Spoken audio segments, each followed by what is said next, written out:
Hello everyone, my name is Lucy and I'm one of the reading specialists at the Reading Connection. In my previous video we had talked about parts of a poem, and today we're going to examine the topic of elements of poetry that you might see in poems. This video will help you understand some basic elements of poetry, which are rhyme, rhythm, and repetition. Okay, so the very first one that I have here in my foldable is rhyme. Okay, and we are going to do something similar to what we did last time, which is color code. So we're going to use our yellow highlighter here to color code this. Okay, and then over here I'm going to highlight some important words in the definition for rhyme. So the definition says that it's words that have the same ending sound, usually found at the end of a line. Okay, so these are my key terms right here. Same ending sound. These are very, very important because that is basically what rhyme is. And as an example, I kind of placed these right here, and I have loop, soup, and hoop. They all end with the oop, even though we can see that the O-O, O-U, and O-O, they're not always spelled the same, but they have the same sound, and that's what's important in rhyme. And we are usually going to find all of these rhyming words towards the end of our poetry, or the end of the line. Sometimes there are some that are in the middle, but most often we will see them towards the end of a line. So that's where you would look for them. So if we go ahead and open up our foldable and we focus on this very first poem that I have here, we're actually going to be looking for some rhyming words. But let me go ahead and read this poem to you. And this one says, engine, engine number 9, running down Chicago line. If the train should jump the track, do you want your money back? Okay, so I'm sure you're already noticing some of these rhymes at the end of the lines. So we're going to go to the first line here. And since we're looking at the end of the line, we're going to look at number 9. So we have 9, running down Chicago line. So we can already see that 9 and line rhyme. So I'm going to go ahead and circle those. They both have the same ending sound of ein. Okay, and if we go to the next two, we have, if the train should jump the track, do you want your money back? Okay, so we have track and back. Well, these also rhyme, so I am going to box those in.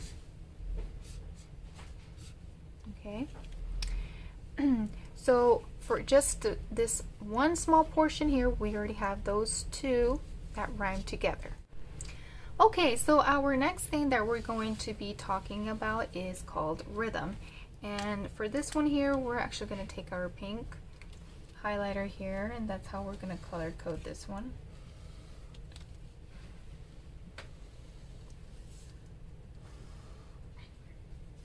So rhythm is probably not one that you are familiar with, but you definitely can feel the rhythm when you listen to a song that you might like. So basically it's the beat. So on here I have boom chicka boom. This is just an example here. But let me go ahead and read the definition for you, which says it's the beat of the poem heard in a pattern of stressed and unstressed syllables. Okay, so you're probably thinking right now, I don't know what a stressed and unstressed syllable is. And it's okay, as long as you're able to feel the beat. Okay, so we're just going to put in, remember, the beat, oh, and also pattern.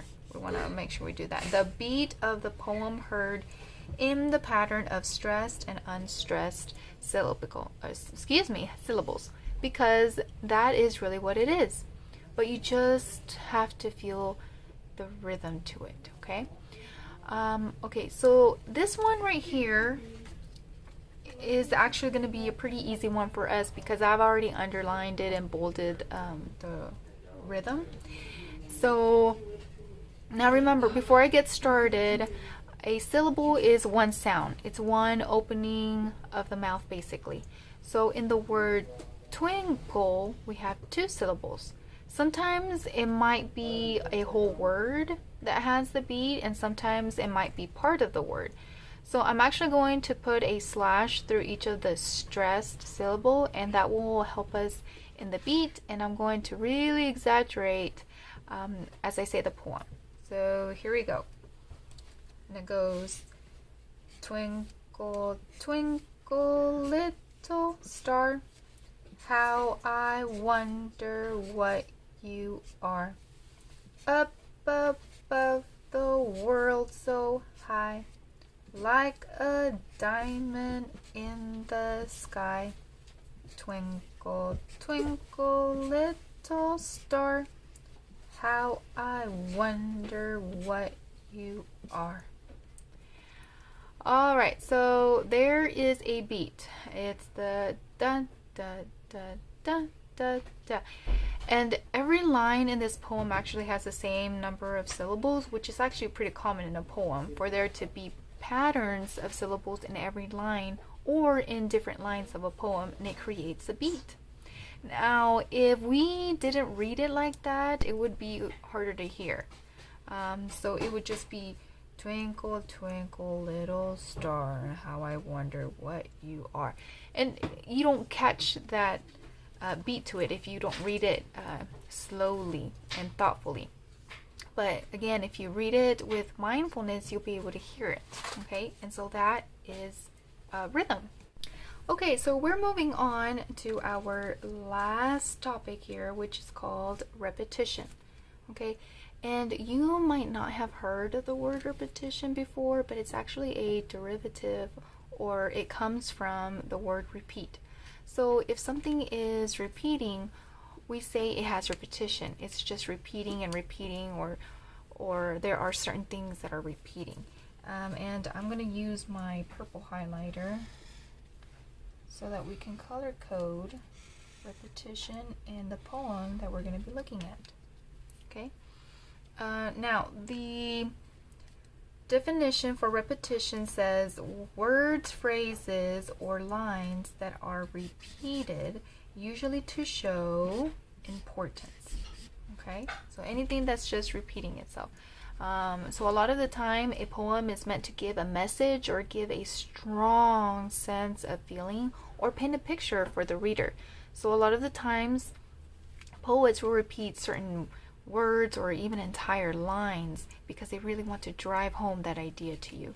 So if we open this up and we focus on this very last poem that I have here, and it says, peas porridge hot, peas porridge cold, peas porridge in a pot, 9 days old.